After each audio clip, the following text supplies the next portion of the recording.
Wow. So this last couple of days, I was a little bit tired. Uh, I actually had a weird dream last night. I don't have many dreams, but when I do, they are significant. Um, yeah, I dreamt that I was flying last night. Okay, I was flying, or this morning. And I haven't had a flying dream in a long time. Flying dreams, they happen, every so often. I had a lot of them as a child. And flying dreams, it's like the freedom, like your genes are so free, right? I mean, I don't know. When kids have flying dreams or have any kind of dreams, and even as adults, I don't know. I haven't had any dreams, and when I do have dreams, because there's something significant, and because of the biochemistry, and because I'm onto something, and kids are onto something, and it has to do, and I'm bringing in now genes and junk DNA and DNA and turning on and off and computers and binary code. I'm like, holy shit, this is some insane stuff. So let me just narrow this down to something a bit more easier.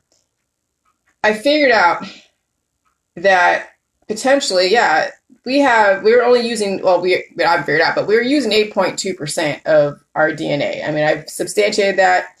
You guys can look at my timeline and you can see that um, we're not using 92% of our DNA. We're not using at least 90% of our DNA that we have access to. Well, what the heck? How come we're not using 9.2% of our DNA or 92% of our DNA? We're using only 8.2% of our DNA. Well, a lot of it are predispositions. A lot of it is that we have biotech and the medications turning off our genes and turning on our genes relative to their intention. And so how I figure this out with this binary code. I mean, why Bill Gates can go from Microsoft to biotech as if there was nothing in between, as if it was like an easy transition and not hold a degree. Okay? Geniuses out there don't have to hold a degree to understand the connections between things.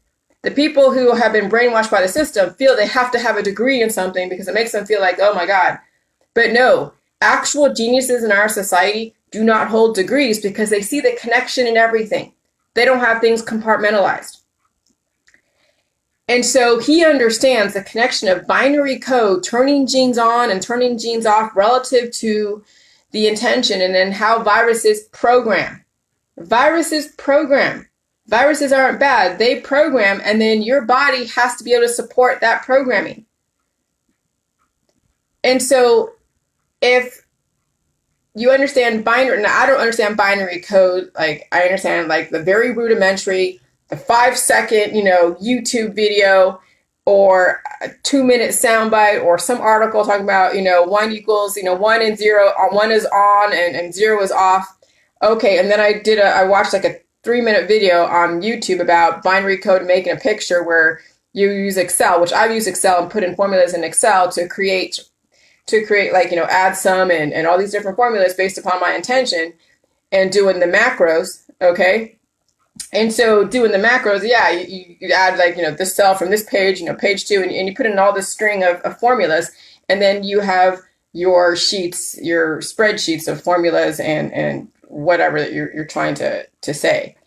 And so yeah, so just showing that a cell spreadsheet where you put in conditional formatting where one, you can have conditional 1, and then you have that 1 equals then a color, which is black, and then 0 equals white, and then you go in and put in all your coding and everything. And it's just like, okay, and then you have a picture. A picture comes out, and that creates a picture. And then if you want to have a 2-bit, so that's like a 1-bit system. Then you have a 2-bit system where you add more color. And that's like rudimentary computer programming, coding, computer. I mean, that's very rude. It's like hardly anything. But it has you see a bigger picture of when it comes to the human body, as well as vaccines. Okay, you got to put in the vaccine. Now, vaccines is data. Now, what kind of data they're putting into your body is relative to the intention. Okay, they want to have you, the vaccines want you to have to transition to a new information environment, because that's what viruses are. Every virus out there, so there's like billions and trillions, and that's all data.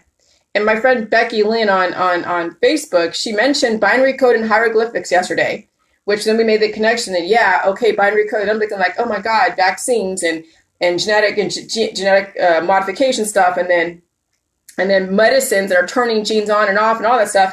And when you're taking antibiotics and microbials and anti-inflammatories, you're actually putting the zeros in your body, turning off genes so they don't work the way they're supposed to, which of course shortens your lifespan. And then I'm like, holy crap. And then I see, oh yeah, where Bill Gates comes into the play. And then him and doing Microsoft and him understanding coding, because he was doing coding in his garage in Silicon Valley where I was raised, okay? So, I'm very familiar with the tech world. I was raised right next door to someone that was pretty famous in the tech world way back in the 2000s. Now, not so much anymore, but when the tech world came out, when Netscape came out, this girl was working with the guy, Mark Andreessen, who was the first search engine, or one of the first search engines out there. And then, now she's doing social media stuff. But knowing that, okay, and then I was going after information around organizational development and understanding, what is it, enterprise level to service level operations, and all the jargon in between, and IT infrastructure library and computers. So computers and biotechnology work hand in hand. They're like one of the same. So that would be the easy transition for Bill Gates to go right into the vaccine world, because it's all about turning genes on and off. No different than putting ones and zeros. No different than the freaking Matrix. Okay, the Matrix is all ones and zeros, on, off, on, off, on, off. And that's exactly, and then I was dating a dude a long time ago that went to UCSF that was postdoc in pharmaceuticals.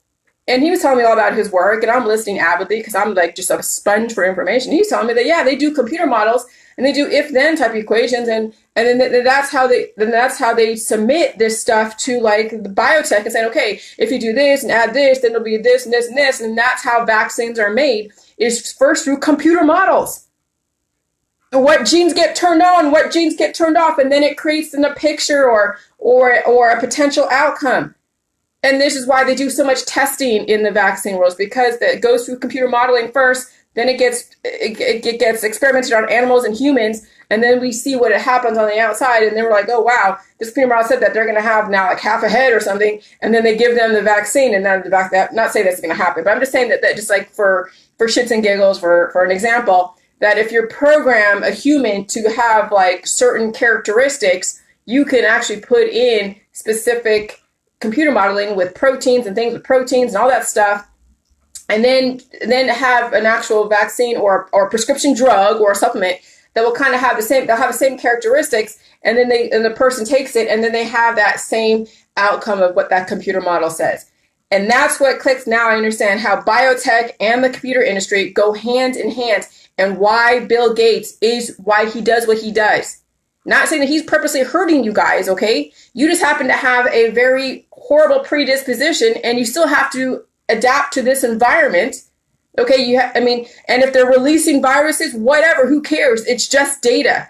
The Becky Lynn was showing me this one picture, or this one meme or screenshot of where really, yeah, viruses are androids. Viruses are no different than your computer that's programmed. Viruses are programming. Like when you get a pig virus, or a mouse virus, or a swine flu virus, it's just programming from a pig. Now, how's that going to translate to your body? Well, you'll get whatever you need from that pig virus, and then the body will release their excess if you happen to have a good filtration system. It's all connected. Holy crap. So viruses are just data, and your body has the ability to hold on to data or release the excess. This is where then you have the 92% of your DNA that's not being used, able to then go and mutate to different levels of adaptation. That's the whole point of having so much DNA that you don't even use, is that you could be, the DNA could be suppressed for whatever reason, or it's there because there are so many possibilities of adaptation in the environment, okay, that you got to have a lot of wiggle room. So you have billions and billions of DNA wiggle room. Holy crap. I don't know, man. This is crazy. This is insane. So right now we're programmed for this world. Okay, that's great. And then what if we do the J juice and the J juice turns on all your genes that have been turned off? Okay, not all of them, but they do it systematically relative to the environment because your genes still have to go and adapt to the environment.